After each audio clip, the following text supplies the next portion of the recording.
Senhoras e senhores, eu sou o Tadeu Rodrigues, esse é o podcast Literário Rabiscos. Obrigado a você que chega toda terça-feira comigo. O pessoal sentiu sua falta terça passada, Lua. Pois é, nossa, eu senti tanta falta também de apresentar com vocês. Sempre que você não está, a multidão brada pelo seu nome. Aí eu senti muita falta, sério. Eu também. Queria muito estar presente. Mas eu vou estar como ouvinte, vai ser bom. Ó, quem não ouviu o episódio passado, gente, foi muito incrível. Eu falei com a Patrícia que ela lançou um livro sobre uma indígena e um menino de uma aldeia, uma menina de uma aldeia, num relacionamento homossexual, um livro infantil. Eu achei sensacional o livro. Foi muito, muito bonito, foi um livro bem feito. Então, quem não ouviu, quem está chegando direto para o episódio da Rani, Patrícia Capella, tá? O nome dela. Eu estava falando com Cortella na cabeça. Vale muito a pena ouvir a construção que a Paty fez, o jeito que ela contou a história, a preocupação que ela teve em tratar de temas delicados, e a editora dela, Quase 8, trata de temas delicados, ela trata de crianças que perdem os avós com Alzheimer, trata sobre paralisia cerebral, tem uma série de coisas legais, então quem quiser conhecer o episódio, vai lá, o último, e é isso.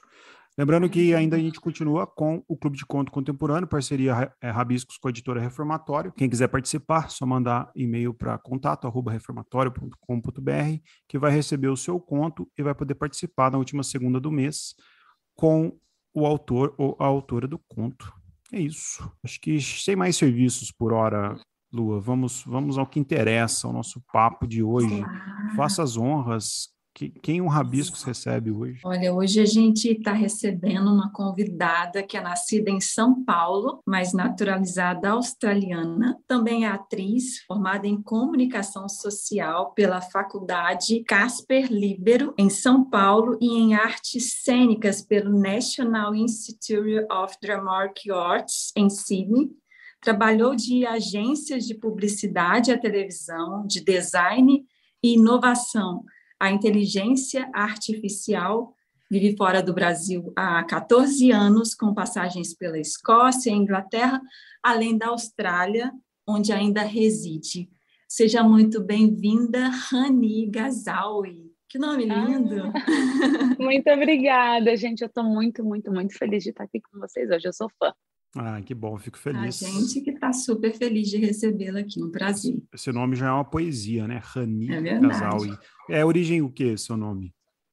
Então, a minha família, meu pai é brasileiro, mistura de português com negro, e a minha mãe é de família inteira libanesa. Então, Gazaoui é meu sobrenome libanês, mas Rani é só um resquício da veia hippie dos meus pais dos anos 70, porque Rani é um nome indiano, que significa rainha. Eles acharam bonito. Uhum. Eles acharam bonito e me deram esse nome, que me fez sofrer bastante quando eu era criança, mas hoje em dia eu amo. Nossa, ficou mais bonito agora o seu nome. Hoje você consegue incorporar a rainha que existe em você. É isso aí. É isso, Lu. A gente cresce e a gente encontra as rainhas dentro da gente. Isso aí. Que legal, que bonito, que legal esse nome. Poesia Obrigada. Pura, né? Parabéns pelo livro, Rani. Eu li o livro quero inclusive deixar um beijo para a Carola, que fez a ponte aqui com a gente, que mandou o livro, que faz seu agenciamento, né, sua assessoria. Uhum. E eu gostei muito do livro, é um livro intenso, é um livro amoroso, também a gente vai falar dele. Gostei do nome também, A Horta, achei anatomicamente poético.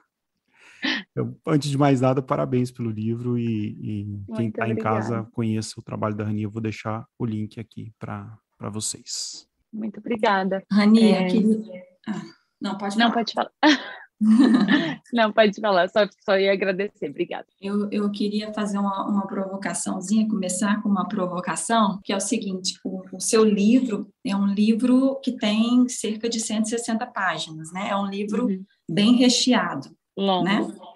E a escrita é bastante visceral, no meu ponto de vista, né? É uma escrita visceral e com um título igualmente visceral, A Horta, né? Lindo, inclusive, como o Tadeu falou. E na abertura do livro, ali, você tem um texto que chama-se A Horta, que você diz, conheço pouco de anatomia, né? Uhum. E eu achei bastante interessante você começar falando que conhece pouco de anatomia com textos tão viscerais e com o título A Horta. E eu fiquei pensando se você trouxe essa proposta como uma provocação para o leitor, assim, trazendo uma espécie de uma dialética poética.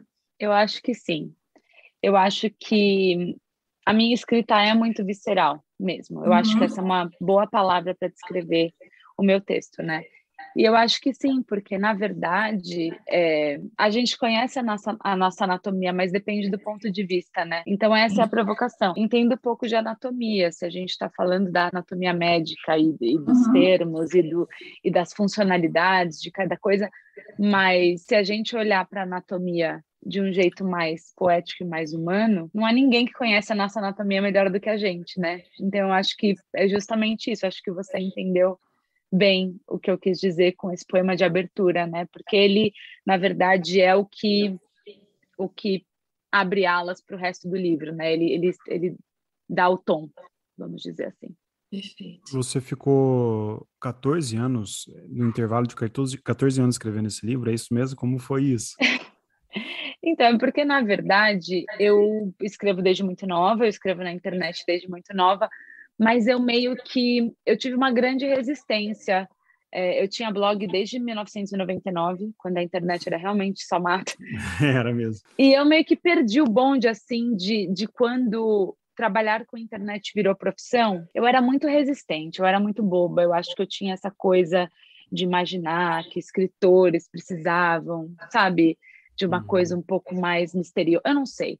E eu sei que eu tinha todos esses textos, eu tinha todos esses leitores de muito tempo atrás, e eu demorei muito para publicar. O que também, assim, eu não acho que isso seja uma má coisa, porque eu fico pensando que se eu tivesse publicado nos meus 20 e poucos, aquele trabalho talvez não tivesse pronto do jeito que eu sinto que esse tá, né? Mas quando eu fui sentar para escrever esse livro, eu fiquei pensando, será que eu quero publicar uma obra que seja inteira original, apesar de que é original porque nunca publiquei nada, né, impresso, ou será que eu quero fazer uma alusão àquele trabalho que já existe, aquelas pessoas que me leem há tanto tempo e tal? E aí eu achei que uma antologia era uma coisa interessante. E aí, trabalhando nos meus textos, catalogando tudo, foi um processo que levou bastante tempo. Eu cataloguei todos os meus poemas da vida inteira, todas as minhas crônicas da vida inteira. E aí eu percebi que esses 14 anos, que são os anos que eu moro fora do Brasil, eles eram muito significativos em contar uma história que a mim interessa bastante para a pessoa que eu sou hoje, né? Que é uma história de... esse livro fala muito de busca de amor próprio, de falta de amor próprio, de relacionamentos abusivos e de um renascimento através de tudo isso, né, de uma descoberta do feminismo, que eu acho que mulheres da minha geração, acho que a Lu é da mesma geração do que eu, que a gente descobriu esse feminismo já depois do que as gerações mais novas agora.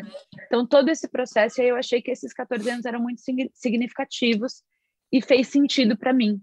E aí eu resolvi que era bom fazer uma antologia, então, e contar uma história. Se você ler o livro cronologicamente, do começo ao fim, ele conta essa história, bem redondinha. Você chegou a reescrever algum texto nesse processo, assim? Sim, eu reescrevi algumas coisas. Eu tentei manter a integridade dos textos antigos, né?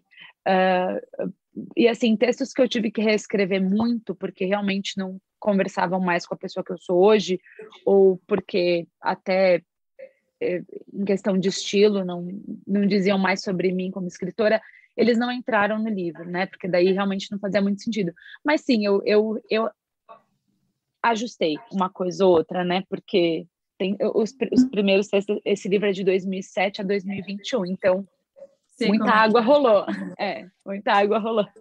Eu achei curioso isso do livro ter essa ligação com o seu tempo fora, né?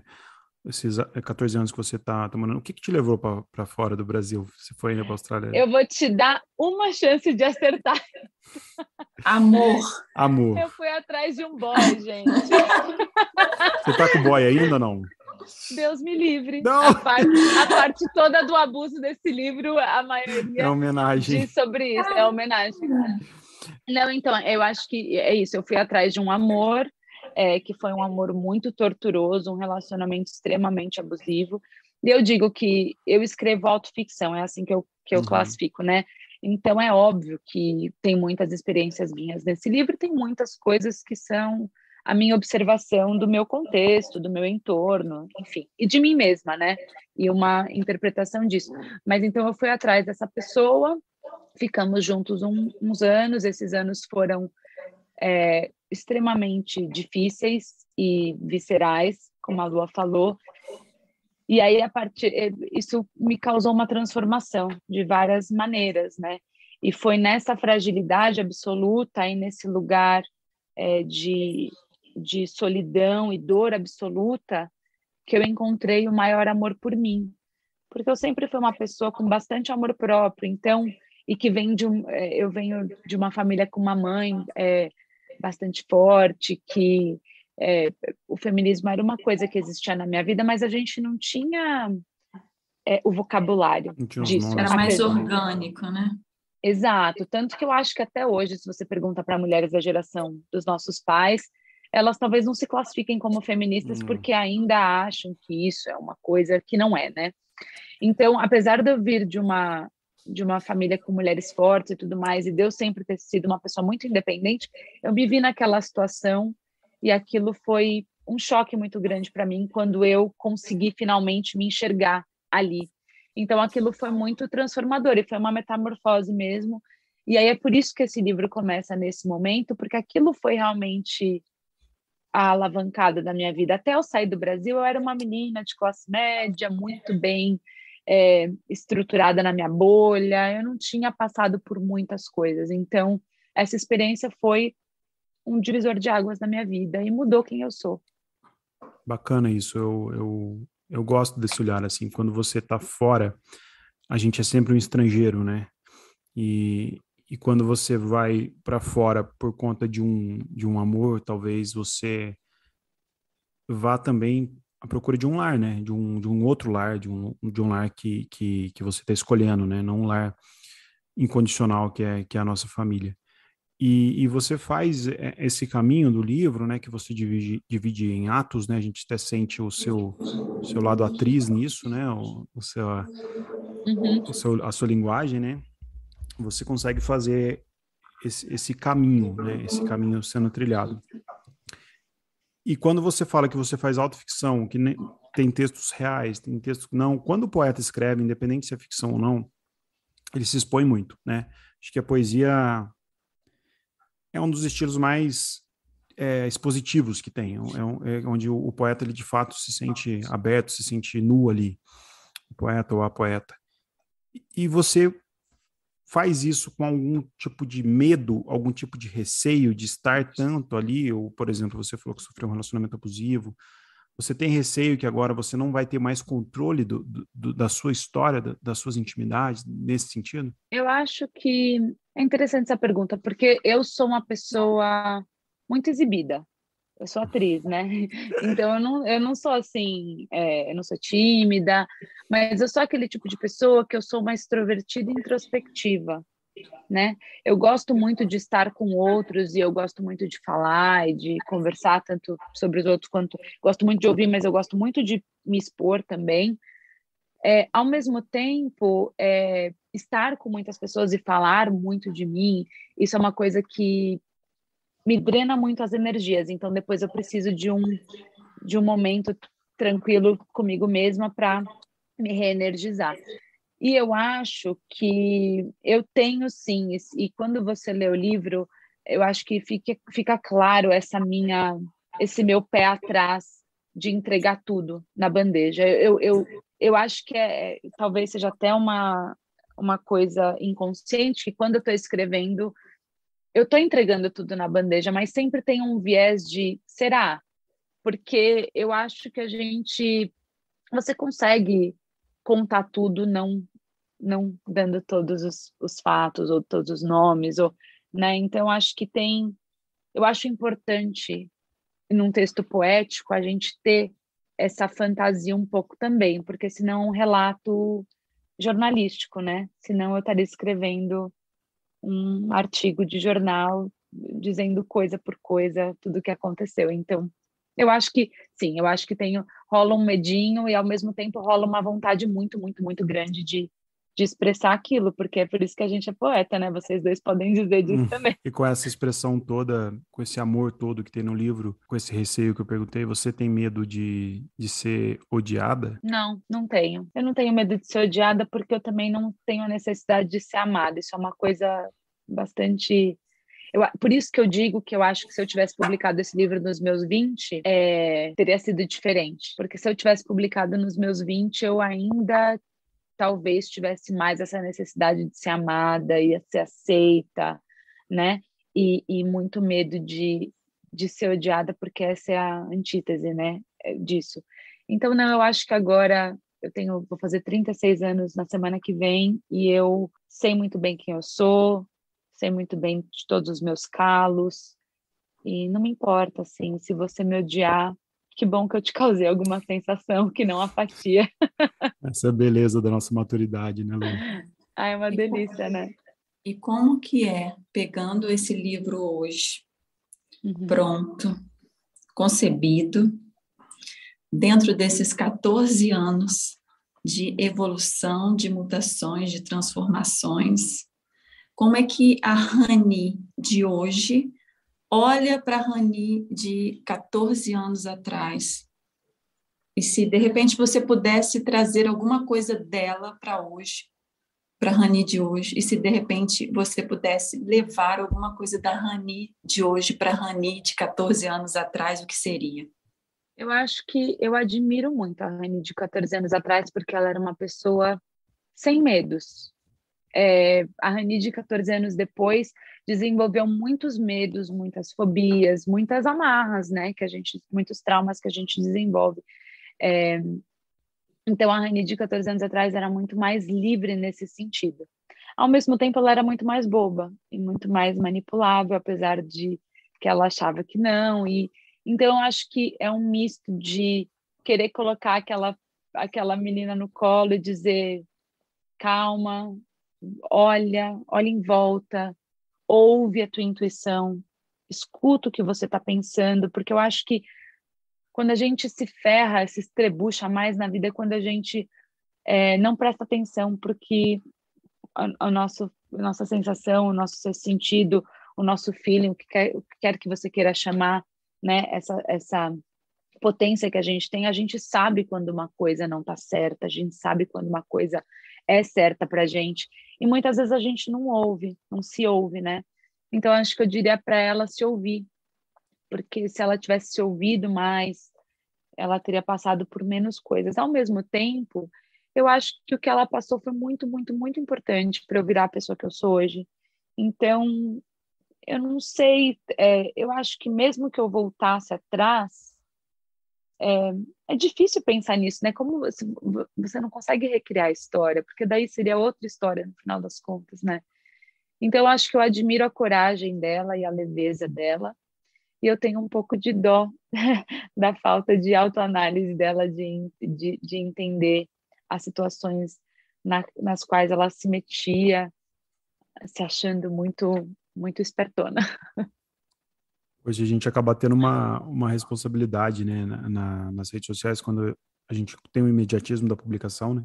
Quando você coloca algum pensamento. Vocês viram que a Adília pediu colo aqui, né? A Adília está Ela é uma participando, né? Quem está linda. em casa não está vendo, mas ela está no meu colo. E a Lola fez uma participação um tanto Um Barulhenta. latidinho. É, Ai, gente, é trilha a sonora. trilha sonora. quis roubar a cena. A Adília adora Ela pode poesia. roubar.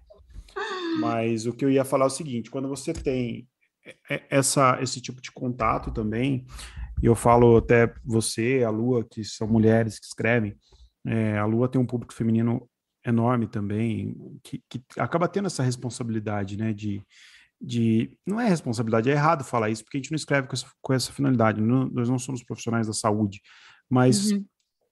a empatia que é gerada nas redes sociais é muito grande, né? Às vezes você escreve uma coisa que você está sentindo, que você acha que não vai conectar com ninguém e de repente está tudo ligado, né? A gente poderia falar que quando está todo mundo ligado na poesia, ou naquele mesmo caminho, naquele mesmo tema, a gente tá um coração só, né? Um coração pulsando, porque quando você fala de saudade de família, todo mundo tem uma saudade de família. Quando você fala de uma desilusão amorosa, todo mundo já teve uma desilusão amorosa. E eu acho isso legal. Eu acho que esse contato, pela maturidade que a gente tem, apesar de sermos jovens, mas somos da mesma geração, faz com que a gente se importe menos com o que os outros estão pensando e, ao mesmo tempo, que a gente julga menos, a gente consegue acolher mais. E você sente isso com os leitores, com as trocas, você sabe disso que você está falando. Eu acho que isso fica legal nesse gancho com a pergunta que a Lua te fez. Assim, como que você vê essa relação com as meninas mais novas, com o pessoal que está chegando na sua carreira literária? Eu acho que você descreveu muito bem, né? Hoje em dia, tudo que você fala publicamente, ou que você posta nas suas contas públicas e tudo mais, carrega um peso muito maior do que já carregou, né? Historicamente, a gente está num momento bastante, qual é a palavra? Bastante, meu Deus, eu esqueci a palavra, mas é um momento diferente da história, né? A primeira vez que tudo isso está acontecendo e a gente está tentando aprender, né? Uhum. E eu sempre também, meu público é majoritariamente de mulheres, e essas meninas cresceram comigo, porque quando eu escrevi o blog em 99, elas tinham a minha idade, e elas têm a minha idade hoje, e aí tem a leva um pouco mais nova e um pouco mais velha. Então, a minha audiência vai de mulheres de 25 até mulheres de 45. Então, esse é o leque, né? E eu acho que a gente conversa muito. E eu acho que tem, assim, eu tenho muitas leitoras que já me inspiraram, inclusive, a escrever coisas. A gente troca bastante. E é o que você falou, eu acho que, pelo menos para mim, como leitora, o que me faz ficar apaixonada por um autor é quando a gente consegue se enxergar naquilo, né? De alguma forma. É quando você, mesmo quando é uma coisa que você nunca passou, quando aquele autor tem a capacidade de, com as palavras dele, te fazer estar nos sapatos deles, isso é o que te encanta, né? Então, sim, eu acho que tem muita troca e tem muita...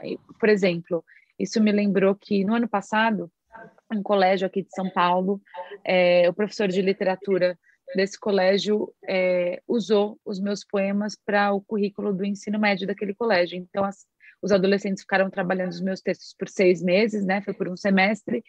E aí, no final desse semestre, eles fizeram um negócio que eles chamaram de Oscar da Videopoesia, e eles criaram videopoemas em cima dos poemas que eles trabalharam. Isso foi muito legal, porque esse era um público muito, muito mais novo do que eu estava habituada, né, a conversar nas redes e tudo mais. E é impressionante você ver como eles se conectam com os textos novos, mas também, assim, as meninas que têm 16, 15, 17 anos se conectando com esses textos que eu escrevi quando eu tinha próximo da idade delas também.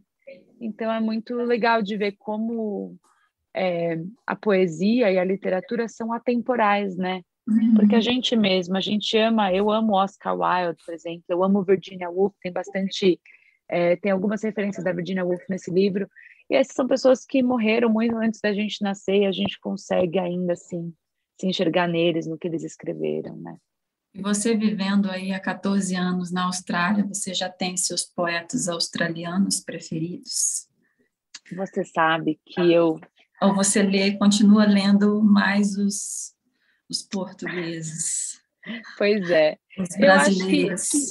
eu fico de olho, né? Eu fico de olho, eu conheço os contemporâneos, assim, mas eu não leio muita literatura australiana. Isso é até uma coisa meio que eu provavelmente deveria mudar, né? Já que eu moro lá e que a minha vida é lá. Mas eu leio um pouco de tudo. Eu gosto muito dos britânicos. Eu gosto muito dos brasileiros. É engraçado, né? A gente lê muita poesia portuguesa quando a gente é adolescente no Brasil Uhum. mesmo, né? E, aliás, eu fico pensando nisso, assim, se isso talvez ainda devesse ser assim hoje em dia, né? Porque essa foi o papo que eu tive com esse professor que me convidou para ele trabalhar meus textos no colégio. Era isso, ele falou assim, cara, os adolescentes não gostam de poesia porque eles estão lendo Camões e Uhum. não computa para eles, sabe? Então, a gente precisa trazer poetas contemporâneos para a sala de aula para que a gente faça com que essas pessoas entendam que poesia é legal, que literatura é legal. Então, eu não tenho um poeta australiano assim de cabeça para te dar, mas eu sempre fico de olho, eu vou aos saraus, eu converso com a galera e, e eu estou sempre vendo coisas novas, assim, eu gosto de ler gente contemporânea e ver do que as pessoas estão falando. E é engraçado, porque na maior parte do tempo a gente percebe como o ser humano é parecido, independente de onde ele mora, sabe? Isso eu acho legal também. O amor acaba sendo um Acho. só. E assim, ainda mais, eu tendo a achar que as gerações é, são mais contemporâneas do que os países em si.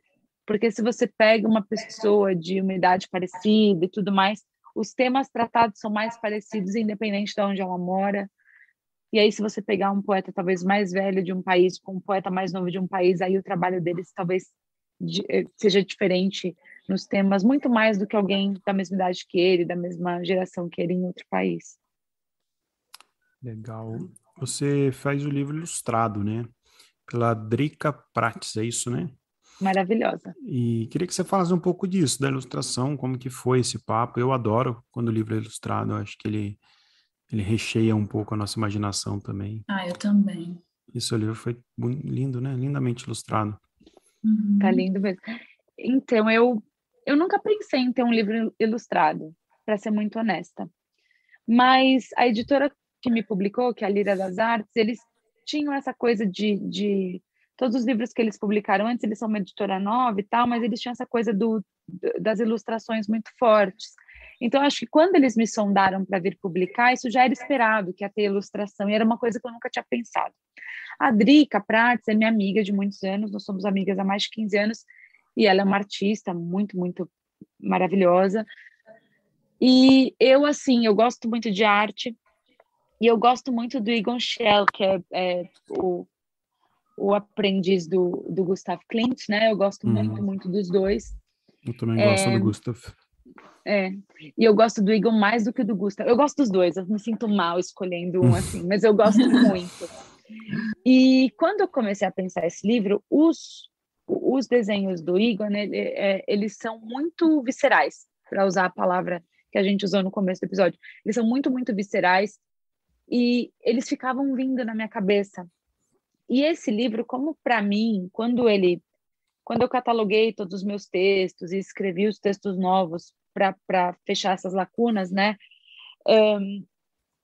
Essa historinha visual, ela era muito clara na minha cabeça. Eu sabia muito bem quem eram essas personagens. E aí, essa parte teatral que você até falou, dos atos e tudo mais, esse livro, para mim, ele é uma peça de teatro. Eu enxergo ele também, assim. Então, essas personagens estavam muito formadas na minha cabeça. Eu sabia muito bem como eu queria que esses desenhos fossem. E só uma pessoa como a Drica, de fato, podia ter feito isso, porque ela me conhece muito, muito bem. Ela sabe que eu sou chata pra caramba, que eu sou super perfeccionista.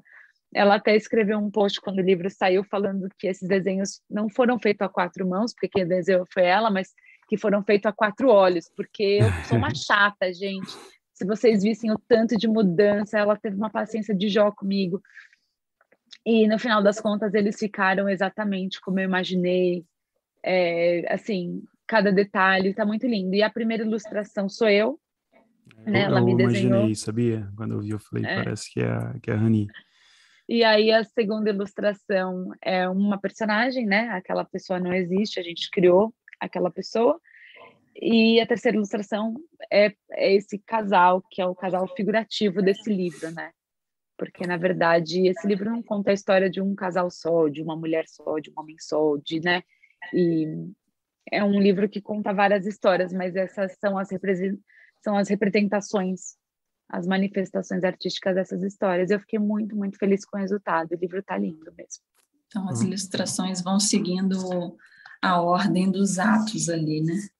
Isso. Vamos aproveitar para ler um texto, cadê? Vamos. Vamos. Você faz as honras, Lua. Leia uma poesia pra gente. Depois a Rani vai ler também. Eu vou ler da página 50 ou 51. Peraí. Cantiga para sorrir. Que é o seguinte, diz o seguinte. Olhando para o espelho, ela sabia. De tristeza não se morre. Não se morre de tristeza. Repetia. Mas havia um alarme naquela risada que faltava. De tristeza não se morre, ela sabia, mas se envelhece. Achei forte nesse texto. Cantiga para sorrir. Lindo, lindo, lindo. Agora você podia... Com a lua lendo, assim. Fica lindo ainda, mais lindo Fica ainda. mais lindo. Eu falei, eu que escrevi essa coisa bonita. Escreveu muito mais Vamos coisas. de mais poesia? bonitas. Rani, lê uma pra gente, então, também. Vamos, deixa eu pensar, eu escolhi tantas. Me digam se vocês querem uma de amor, uma de dor, que daí eu escolho aqui da minha Não, listinha. quero que você fique à vontade. Leia o que você Ai, quiser gente. ler. Então tá, então eu vou ler, deixa O eu amor é pensar. uma dor. O amor é uma... Lembra? Eu vou ler, então, Amor e Literatura. Vamos ler esse, que é da página 135, vamos ver. Esse é um poema do ato 3, Sangue Nosso. Amor e Literatura. Derrame em mim teus medos. Conta para mim teus segredos. Ensopa-me com tuas lembranças. Penetra-me tuas esperanças.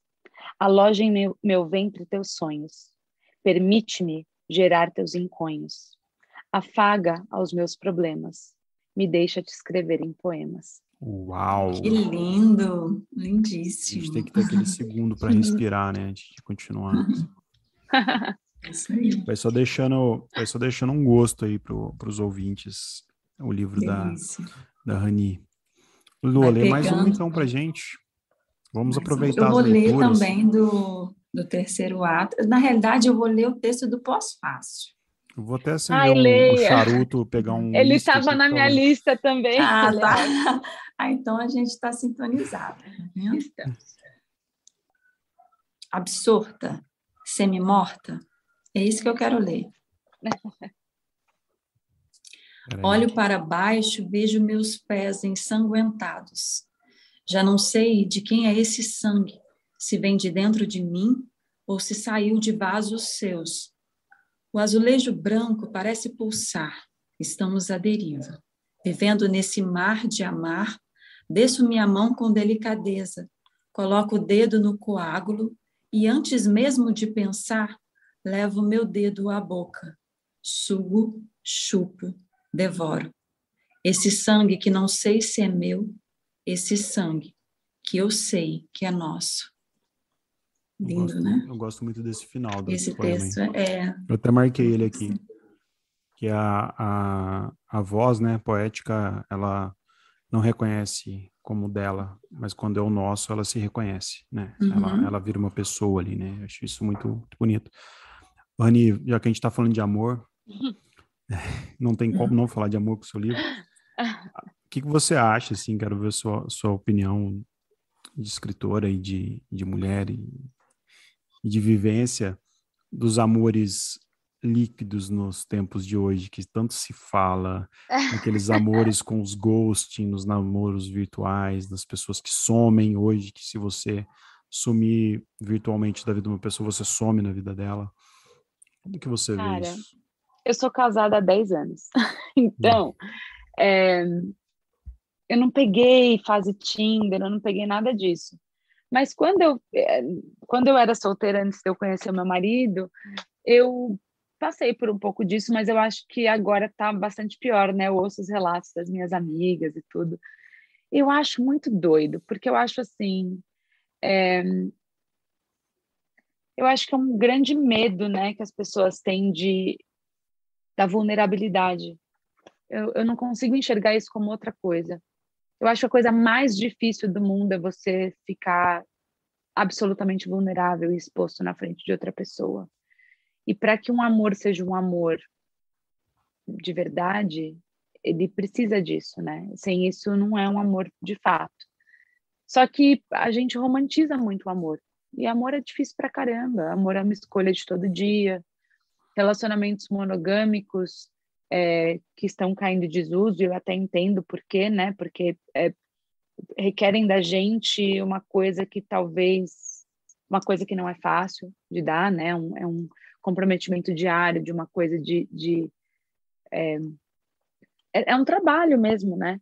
Então eu entendo que essa é um medo muito grande dessa vulnerabilidade e desse comprometimento. E aí as pessoas, talvez antes de se machucarem muito, elas preferem abandonar o barco.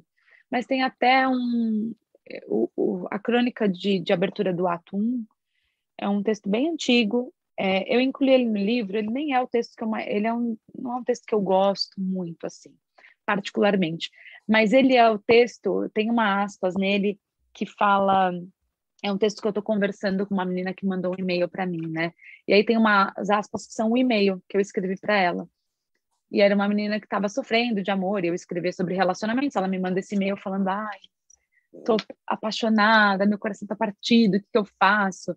E eu digo nessas aspas, assim, que quem sou eu para dizer o que ela pode fazer, porque, na verdade, eu era muito jovem naquela época, eu não fazia a mínima ideia, eu estava toda estrebuchada, danada também, mas que se a gente bota o capacete e tenta se proteger de tudo, a gente também não vive nada, né? Então, a vida é feita dessas escolhas.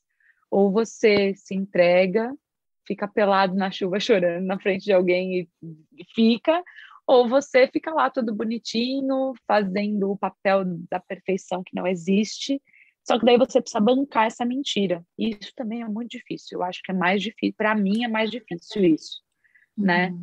Mas eu acabei incluindo aquele texto, eu falei que eu não gosto muito dele, mas é porque, não é que eu não gosto muito dele, ele só não é um dos minhas coisas preferidas que eu já escrevi, mas é porque aquelas aspas, elas são a coisa mais compartilhada minha na internet que existe desde que eu escrevo, porque obviamente isso é uma coisa que as pessoas se identificam, é exatamente essa sua pergunta do por que os amores são tão líquidos, e eu acho que os amores são tão líquidos porque as pessoas são falhas, mas a gente vive num mundo que finge que tudo é perfeito e a gente acredita nessa balela, e com o Instagram e tudo mais, isso tudo ficou muito acentuado, né, da gente tá sempre lindo, perfeito, culto, come bem, faz exercício, não tem, sabe, todo mundo se dá super bem com a família, ninguém tem problema.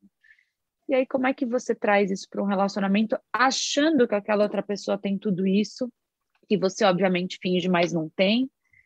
E aí, como é que você fica pelado na chuva? Você não fica. Então, eu acho que é isso. Há poesia nos amores líquidos? Se há poesia nos amores líquidos, há poesia em tudo, né, gente? Tem amores líquidos... tem amores líquidos que são maravilhosos. Calma, vamos só deixar isso pré-estabelecido também. Não é só só tô de amores... provocando, só. Não é só... Tem um poema aqui, que agora, qual era o nome dele? Mas que fala disso, né? Que a gente, às vezes, precisa de um enrosco, de um entrelaço sem nenhum... Porque a gente precisa. É muito maravilhoso se ensopar em amores líquidos, mas o problema é mau caratismo, isso é outra coisa, né? Mas eu acho que é muito, muito legal você ser uma pessoa que também se dá a oportunidade de experimentar outras pessoas e outras sensações e outras coisas. Isso é poesia, claro. Custa muito a gente estar o tempo todo nas profundezas, né? Nossa, pelo amor de Deus, tem que A ser... gente precisa, às vezes, vir à superfície para dar uma Eu tenho um amigo da faculdade que, na época do Orkut, ele Adoro, eu tenho um saudosismo. Eu também, era muito legal. Mas na época do Orkut, ele tinha uma descrição lá no perfil dele que era: leio Dostoiévski e assisto Big Brother. É tudo entretenimento. Uhum. Porque né, gente? A gente precisa... Não dá para você verdade. ficar o tempo todo... Imagina você ler Dostoiévski, só isso todo dia, Nossa. a pessoa se mata depois de Não, uma semana. é verdade. Não dá. Quando eu com a Lua, a gente começou a namorar, mandaram mensagem para mim falando: Nossa, vocês devem conversar muito sobre poesia. O pessoal acha que a gente fica poetizando. Se soubesse tanto de bobeira que a gente fala. Nossa, Mas, muita bobagem. gente, imagina a chatice de um casal que só fica... Lembra Poetizando. daquele poema do Drummond? Gente, Ah, não, pensa, mas aquele do filosofando. Mário de Andrade. Ai, pelo amor de Deus, né, gente? Não dá. Lua, vamos para o nosso quadro. Eu não Vamos. lembro o nome dele porque ele é novo. Riscos e rabiscos. E rabiscos. Então, eu vou te apresentar uma palavra, é um bate-bola. Vou te apresentar uma palavra e você me devolve com outra palavra. Que medo. O que vier à sua mente? Assim. Tá bom. Amor. Vida. Sangue. Amor. Distância. É preciso. Casa. Não tenho. Palco. Minha casa. Ilusão. Instagram. Medo. De envelhecer. Foi ótimo. Eu quase te dei um abraço quando você disse do casa não tem. Mas aí depois a gente foi para o palco e você falou casa, aí eu né? É porque, assim, quando você quando você é imigrante, você fica despedaçado, sabe? É muito difícil. Eu tô aqui agora e eu tô assim, ai, tô em casa. Mas ao mesmo tempo eu fico, ai, que saudade da minha cachorra, que saudade do, sabe? Tipo, então você nunca tá 100%. Então, eu podia ter falado que eu tenho várias, mas saiu eu não tenho. Mas eu achei ótimo, não foi óbvio, né? Para a gente fechar o papo, que está delicioso, aliás, Rani, muito bom, mas o tempo está voando. A gente tem um quadro no programa chamado Na Sua Estante, onde a gente fala dos nossos livros que estamos lendo, ou dá alguma dica. Queria saber de você, o que você está lendo, ou o que você indica. Puxa vida. No momento eu não estou lendo nada, porque eu estou nessa loucura de divulgação do livro. Uhum. Mas eu reli uma coisa nesses últimos meses. Eu reli, como é que chama esse livro em português? Eu acho que é um Quarto Todo Seu, da Virginia Woolf. Eu falei bastante dela hoje, então eu vou com esse. É um teto todo seu? Teto todo seu, isso. Tá, porque em inglês é A Room of One's Own. Isso. Esse livro, que é um livreto, né? Ele é bem pequenininho. Eu o li quando eu era adolescente. Ele fez uma trovoada na minha vida, mas eu acho que eu não estava preparada para ele. E ele foi muito importante para mim agora, de novo, ler como adulta. Inclusive, eu assisti uma montagem dele no teatro tem pouco tempo, lá na Austrália, que foi uma das coisas mais lindas que eu já vi no palco, que é um monólogo, né? Mas, assim, muito, muito delicado e bonito e poético do jeito que eles fizeram. Mas porque nesse livro a Virginia fala que para uma mulher ser escritora, ela precisa de duas coisas. Um quarto só dela, onde ela pode só ficar em paz, e dinheiro, né? Porque eu sempre fico imaginando as mulheres pobres do mundo, as pessoas pobres do mundo, mas eu tô falando das mulheres, o tanto de gente muito talentosa que a gente nunca vai saber, né? Que a gente não, porque as pessoas precisam desse setup para elas poderem criar. A gente precisa de... Então, esse livro é muito importante para mim, eu amo ele e eu acabei de ler de novo, então acho que eu indicaria ele. Teve agora eu não lembro qual editora fez, acabou de sair, acho que com uma apresentação da Aline Bay, até ela que fez a apresentação no Teto Todo Seu. Ah, é? Eu gosto muito desse livro também. Eu estava até olhando aqui atrás, porque o meu fica aqui, esses dias ele eu folhei em algum ele. lugar também. Eu folhei ele. Bom, eu vou indicar no quadro o livro que eu estou lendo para o Rabiscos, Democracia em Movimento, da Paula Macedo Weiss, que provavelmente vocês vão ouvir a entrevista com ela na semana que vem, o querido Ale Stout, da Folha de Relva, que me mandou. da editora dele. A Paula é muito talentosa também. Também não mora no Brasil, ela mora na Alemanha. Então nós vamos gravar até horários para obedecer o fuso dela lá. E é isso, indico esse. É um livro de ensaios políticos, que saíram em revistas, e ela fez uma coleção que saiu, na verdade, na revista Pessoa, e ela fez um catado deles e lançou um livro. E você, Luana Ferreira? Eu estou lendo Bonequinha de Lixo. Se bem que o Rabiscos, gente, ele né, não me dá muito tempo assim, É frenético, né? Porque... Recebe 10 livros por semana. Exatamente. Eu fiquei pensando nisso, como vocês dão conta, gente? Aí eu falei com Olha, punk, Tadeu, Tadeu, você vai manter esse quadro?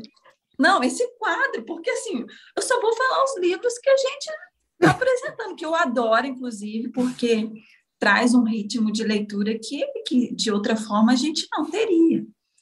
Mas, assim, gente, manda para mim para eu voltar a ler bastante, porque esse ano eu fiquei escrevendo. A gente para de ler quando a gente está escrevendo. Pelo menos eu paro. É difícil. Eu paro também. Nossa, tem semana que chega muito livro, né, Lua? A gente tenta essa semana dar um carinho para todo mundo. Semana passada e essa semana a gente está... Aliás, a gente está umas semanas aí... Mas é bom, eu gosto. Mas isso é bom. É bom, não, é ótimo, o carinho que a gente sente é bom. A gente não dá, infelizmente, a gente não consegue dar a atenção que merece todos os livros, né? Às vezes a gente tenta, né? A gente tem o Alisson também que ajuda a gente, a Carol. A gente consegue pelo menos dar um respiro de todo mundo aí. Não é fácil, não. Rani, gostou do papo? Eu gostei. Eu posso ler um último poema para a gente Por finalizar? Favor. Vai ser um bom jeito de finalizar. Porque eu acho que ele tem a ver com isso que a gente estava falando de o que é o amor, o que você entende de verdade da sua anatomia. Ele é o poema do Atum que chama Só Sei Saber de Mim, na página 32. Não sou especialista de coisa alguma que não seja relacionada aos meus próprios sentimentos. Não sei construir prédios, as plantas da minha casa sempre morrem. Coleciono desamores ao redor do mundo. Os amigos que sobraram cabem nos dedos. Não sou uma sommelier de qualquer gosto que seja assim tão refinado. Me finco nas certezas do meu ofício, de conhecedora das travessas de mim mesma. Sei de cor a cor de todos os abismos que moram dentro do meu peito. Não tenho ambições além dos muros para fora da minha mente desvairada. Jamais quis saber de outros edifícios, menos ainda de qualquer outra fachada. Há muitos que usam a vida para juntar conhecimento e saber de tudo o que há além das fronteiras do sujeito. Eu, que não sou mestre em nada, sento na frente do espelho e num plano de vida traçada, vou decifrando a minha esfinge do meu jeito. Lindo esse poema, eu adoro ele. Tá marcado também. Maravilha. Achei que era um jeito bom de explicar quem eu sou. E de finalizar o programa. Rani, onde que a gente te acha? Onde acha seus livros? O seu livro? Onde acha seus textos? Meus livros da próxima vez que eu vier, Isso. tomara. Meu livro vocês acham no site da editora Lira das Artes, que é liradasartes.com.br, Lira com Y, e nas maiores livrarias do Brasil. E eu acho que também está na Amazon e no Submarino, acho que não está. O e-book está para sair, mas por enquanto a gente só está com o livro físico, mas o e-book sai logo logo. E vocês me acham em todas as redes como Rani Gazawi, menos no Instagram, que eu sou Rani Gazawi Writes. Writes de escrever em inglês, que é W-R-I-T-E-S. Rani Gazawi Writes. Vou deixar aqui embaixo na descrição também, para o pessoal que quiser clicar e ir direto. E você pensa em lançar em inglês ele? Eu já estou em conversas, então, que delícia. Legal, fico feliz. Obrigado, viu, Rani? Que papo bom, adorei falar com você. Obrigada Seja bem-vinda demais, ao Rabiscos, volte quando quiser, a casa é sua. Muito obrigada, eu gosto muito, muito de vocês dois. Obrigado. Admiro demais o trabalho de vocês. Minha Lua Foi amada. muito bom recebê-la, viu? Obrigado, Oi, Lua, pela parceria de sempre, pelo papo.